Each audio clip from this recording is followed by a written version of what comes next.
welcome back to my channel. My name is Taylor, and here on my channel I'm all about helping you craft and DIY your most fabulous self and wardrobe sustainably and on a budget.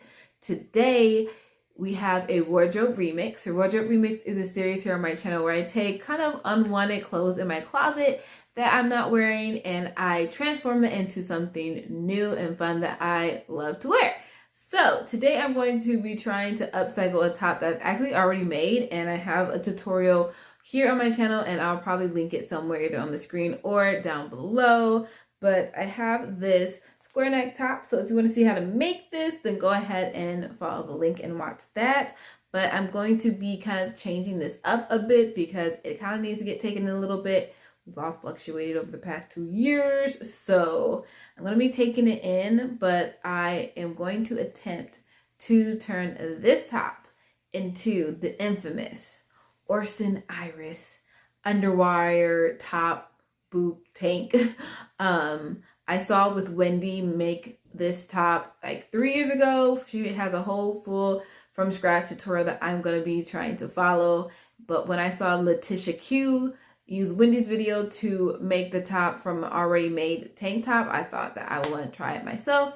But I've kind of been a little bit intimidated. But recently I went through my craft supplies and my sewing supplies and I found the underwire, and I reinvigorated me to go ahead and finally make this DIY. So follow along with me, and if you aren't already subscribed, go ahead and subscribe. Click that button.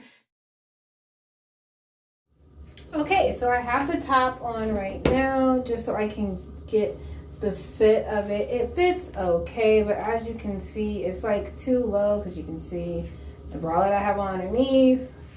So I'd want it to kind of be up a little, which means that all this gaping in the back has to be fixed. It's a lot of extra material, kind of in the back actually. So I could just do like a seam down the back, but most likely I'll just do a seam on the side. So I'm just gonna pin here how much I need, and then honestly this is gonna sound weird, but I'm going to fold under and pin how much, and then I will measure that and take it from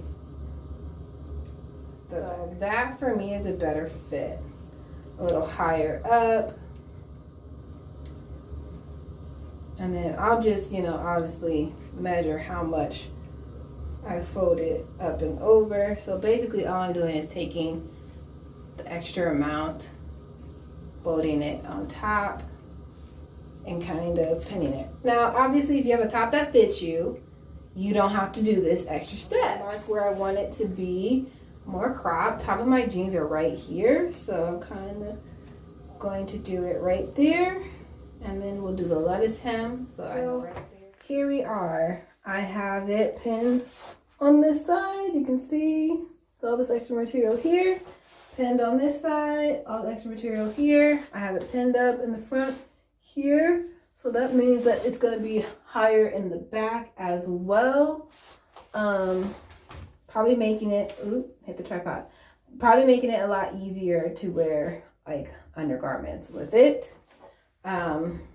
Now the not so fun part is trying to take this off and not stabbing myself with all the pins. All right, so first thing I'm gonna do, now that I have my top laid out here flat, I have my hems matched up and everything, because I only pinned through the first layer, the top layer of it.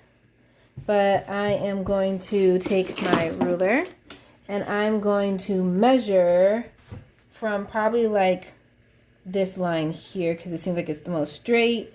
So it looks like it's almost 3.5 inches. So I'm gonna go ahead and just mark 3.5 inches all the way across with my tailor's chalk. Use a marking pen, and that way I can just come and cut a straight across.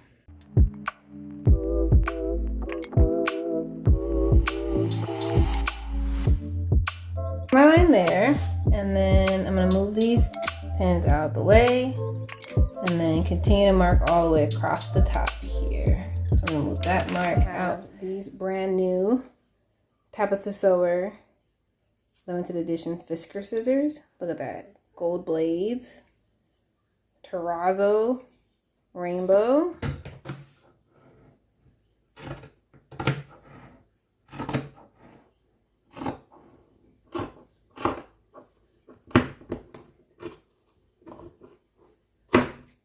Okay, here we go.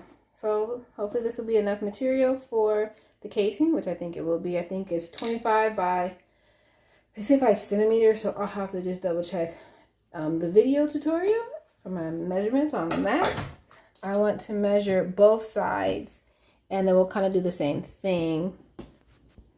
Okay, so I have my top inside out. So when I first originally made the top, I did do like a piece of facing. I probably should have just double lined it so it went all the way down. Would have been probably easier, but I just have that there. So I made sure that that serged edge is pulled all the way flat to the side on both sides. And then I'm gonna go ahead and measure 1 inch. And I'm gonna mark that.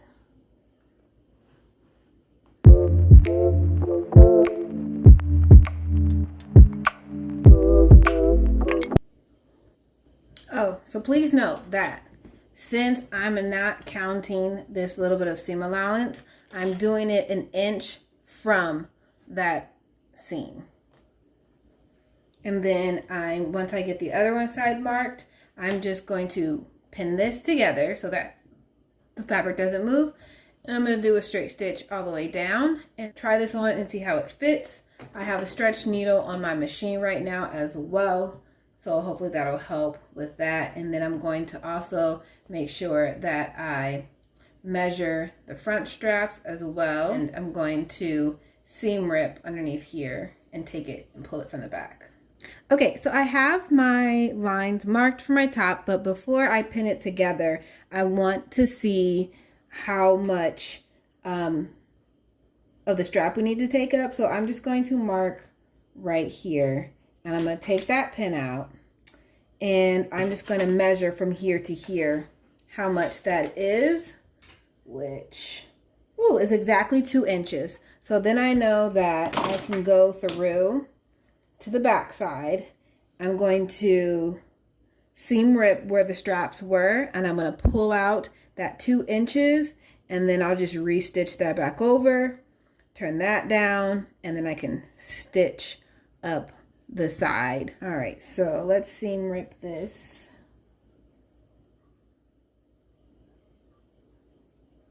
Okay, so I have this side pin and this side pin, and I also seam ripped out both straps.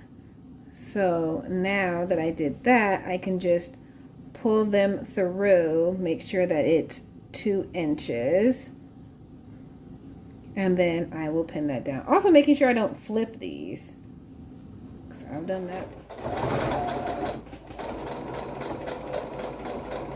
Straps are on, so I can flip that the right way, making sure that everything looks good, and it does on both sides. So awesome. Now I'm going to stitch down this side. Okay, just wanted to share what the top looks like after I just finished taking it in. So it definitely fits a lot closer to the body, which is what I wanted, but it's not too tight. The straps are a lot better now. They're not like sagging in the back or anything like that. So the fit is definitely a lot better. Where it hits is right at the top of, you know, my pants. This is the high rise, so my belly button is like right here. The fit is good. I'm going to cut off the excess. I've never done a limit hem before, so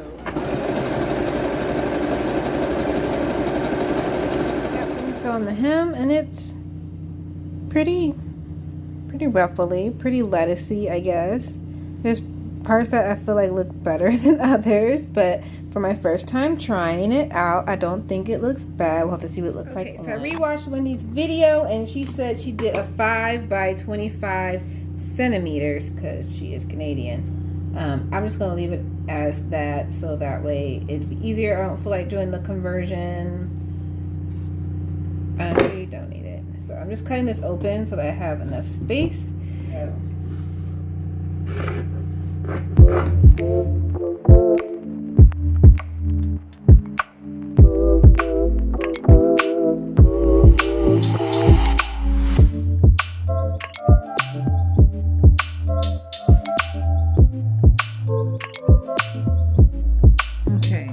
so I think I measured it right this time because it looks a lot thinner as I'm sewing it. I just cut one long piece, same length and width, and just folded it over so it would be double lined with this thinner, because like the batting is not that thick as I think Wendy's was. It's very thin. So we're gonna sew this up and turn it and hope that this is right.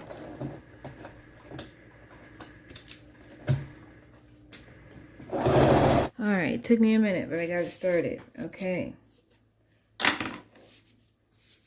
My loop is turned. I'm gonna poke out the ends here. This looks a lot more like what Wendy had. There's that. I'll probably fix that. Let's test it with, oh, much better. Okay, much better. I feel like. And I just close this up and then we can work on placing it on the top. So I just tried this on after pinning it, and I think I like the placement. And I just marked the top of each part and kind of the under and over the middle, because when I tried it on, I didn't like the seam being here. That seam being right there. So I'm going to flip it to the other side. Oh wait, I guess I could just do this. I'm just gonna gently do that.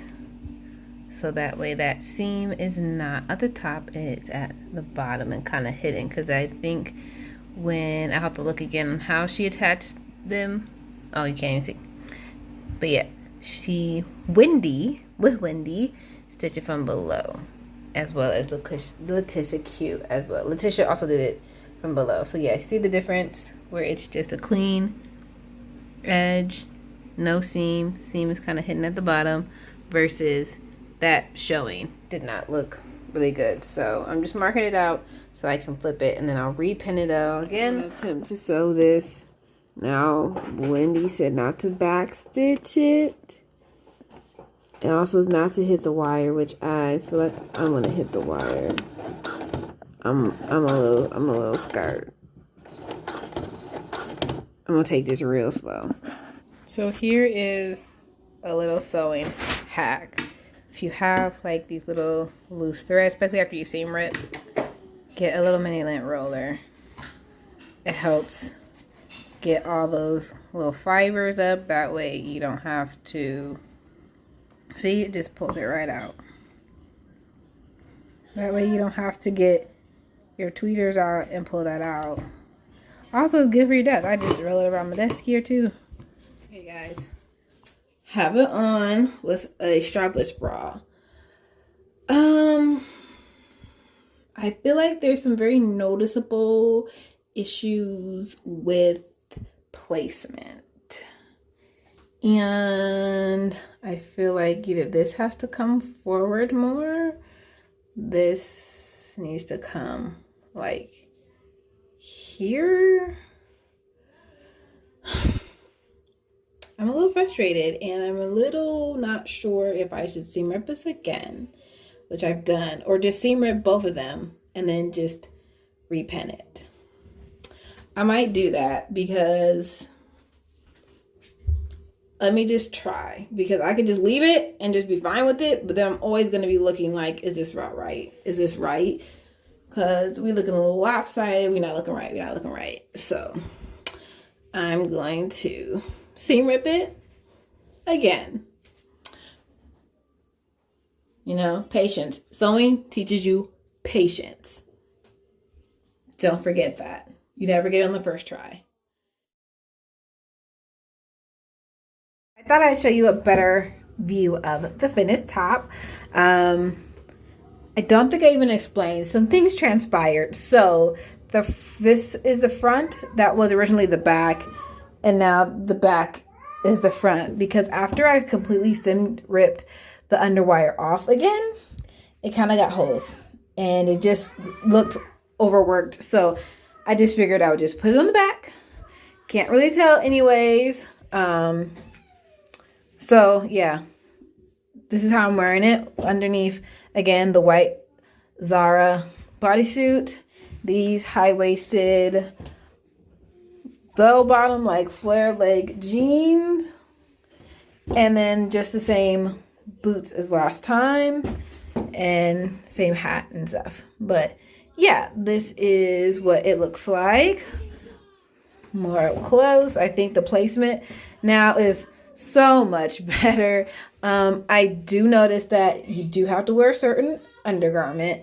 Like, you need one that's going to be more separating, because when I wore one that like a bralette, it kind of just sat weird.